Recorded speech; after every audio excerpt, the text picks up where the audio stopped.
Niner gang, you can feel it. That weird, heavy off-season vibe where it's obvious a decision is coming, whether anyone wants to say it out loud or not. Something happening behind the scenes can reshape this roster before we're even back in that real football rhythm at Levi's Stadium. And it's not just about who's talented, it's about timing, money, and how you protect the core of what you're building without opening up a fresh crater somewhere else. The stress level is up right now because this situation has a real deadline attached to it. In a few weeks, Trent Williams' $10 million option bonus hits. That's the point where the 49ers want this contract dispute wrapped up, period. And they'd love to have it handled before free agency too, because once that market opens, teams start tossing cash around, and the last thing you want is a massive unresolved problem sitting on your desk. And yeah, the update out there is the one nobody was hoping for. Even after John Lynch said at the scouting combine over a week ago that they've had productive meetings, NFL insider Mike Garafolo came out and said, from his understanding, there's been no progress since last week. He said there's still work that needs to be done in the next couple of days to make sure Williams doesn't hit the market, because if he does, there will be interest. Garafolo also added that Williams still believes he's got at least 2 or 3 good years left in that body. And honestly, he's been playing like a guy who can back that up. So why does this land like a punch for the 49ers right now? Because this is not a we'll figure it out later position, and it's not a we can just replace him player. Left tackle is the most delicate spot on the entire field, and Trent is still elite. You don't play games with that unless you've got a real fallback plan. And let's not pretend. San Francisco doesn't have an adequate replacement just sitting there ready to keep the offense running at the same level. The last thing this roster needs is to create another glaring need when it's already going to be a grind to address everything else on both sides of the ball. That's where the split in the faithful shows up. Do they give Williams what he wants and live with the risk that age eventually bites later? Or do they keep playing that game of chicken the 49ers love in contract talks and risk turning this into a full-on mess? If you were in charge for a day, what's your move? Pay him and keep the core intact, or dig in so you don't feel like you got pushed around? Either way, you're paying something. If you pay, you stabilize the offense, protect what matters most, and you send a very loud message to the locker room about priorities. But you're also accepting that one day the decline could show up and you're staring at a heavy deal. If you stretch this out, you might try to win the negotiation, but you're also risking a situation that can hijack your entire offseason because free agency doesn't pause for anybody. And before anyone spirals on the word market, let's be realistic about what's even possible here. The idea that the 49ers would simply release Trent Williams is delusional, especially with his cap hit.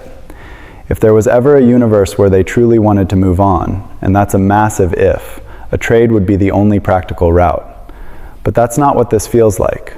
A team trying to win now would be noticeably worse without him, and that's exactly why this is simple in a complicated way. He's the kind of player you appease, then you roll the dice that he stays great.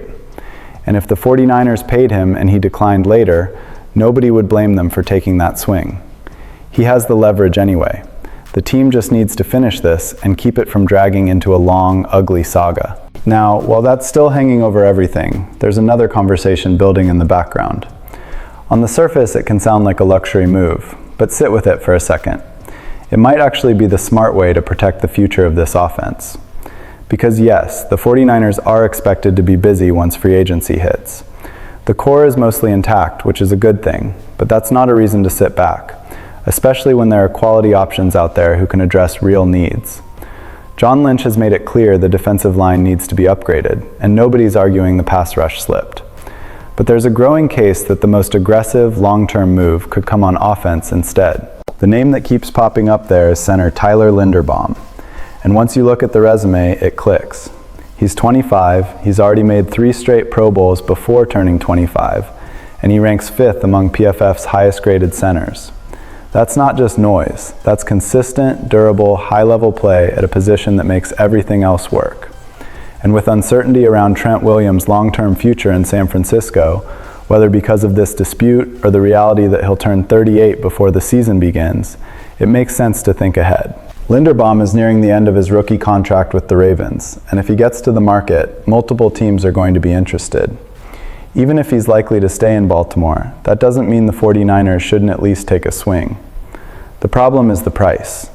One projection suggests he could be around $18 million per year, and other expectations have offers exceeding $20 million annually. That's top-tier money for a center, and it could make the Ravens hesitate, which is where San Francisco might see an opening. So what's the move? Do you pay top of market for a center right now? Or do you keep flexibility because the roster has needs everywhere? The outcomes are pretty straightforward. If the 49ers go big and actually land Linderbaum, the offensive line gets real stability for years. You're talking about an interior that can hold up, a pocket that doesn't constantly cave in, and an offense that isn't living in 3rd and long because protection broke down early. Pair him with Williams once the contract drama is settled, draft a guard, and suddenly the protection plan looks a lot more sustainable. The other path is the one we all understand too. If the front office decides that money has to go to rebuilding the defensive front and chasing pressure, then you're betting you can patch the O-line improvements with cheaper options. But the central idea doesn't change. Brock Purdy is the face of the organization for years to come, at least as long as Kyle Shanahan is the head coach, and the 49ers have to protect him. No excuses. You can't talk about playoff runs, red zone execution, and chunk plays if your quarterback is constantly being forced off his spot.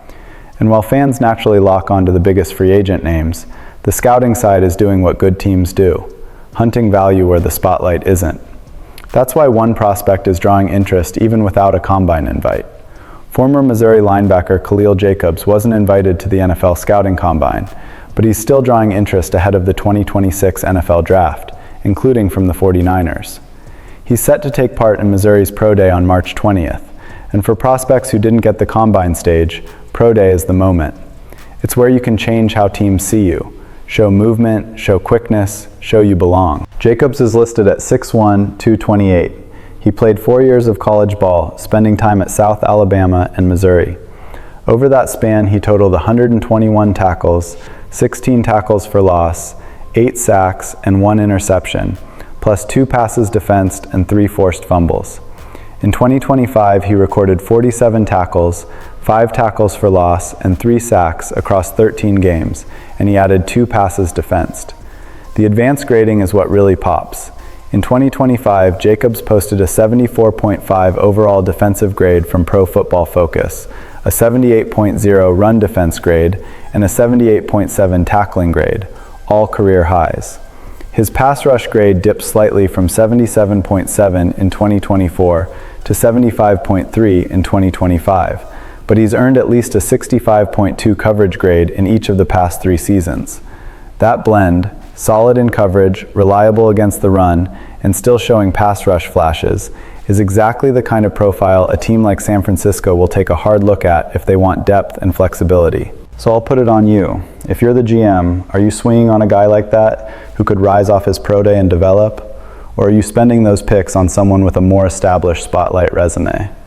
That's the risk-reward dance every March and April. And then there's the veteran angle, the kind of move that can give the defense immediate juice without waiting a full year for development. One of the NFL's more underrated linebackers is set to hit free agency, and an NFL media contributor thinks he'd be an ideal fit for the 49ers, Caden Ellis. NFL media writer Matt Okada included Ellis on a list of potential free agent reunions that make sense, and the case is specific. Over the last 2 seasons, 18 players logged 250 plus tackles. Only one of those 18 also logged at least 8.0 sacks, 20 QB hits, or 60 QB pressures in that same span, and Ellis hit all 3.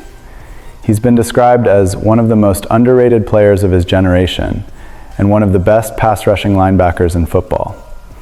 And that matters because the 49ers logged the fewest sacks and the second lowest pressure rate in the league in 2025.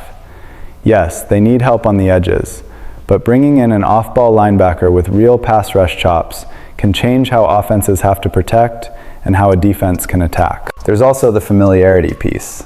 Ellis's head coach over the past 2 seasons was Raheem Morris, who is now part of San Francisco's coaching staff, and that connection could make the transition smoother. In 2025, Ellis posted an 84.6 pass rush grade from PFF, higher than any 49ers defender with more than 5 pass rush attempts. He's also logged at least 107 tackles in each of the past 3 seasons, including a career-high 151 tackles 2 years ago with Atlanta. That's plug-and-play production.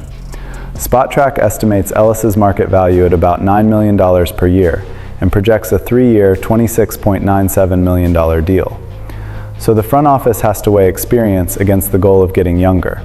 That's the decision. Do you pay for a proven veteran who can help right now, or do you keep leaning into youth because this roster needs fresh legs? When you stack all these pieces together, the 49ers offseason picture gets sharper.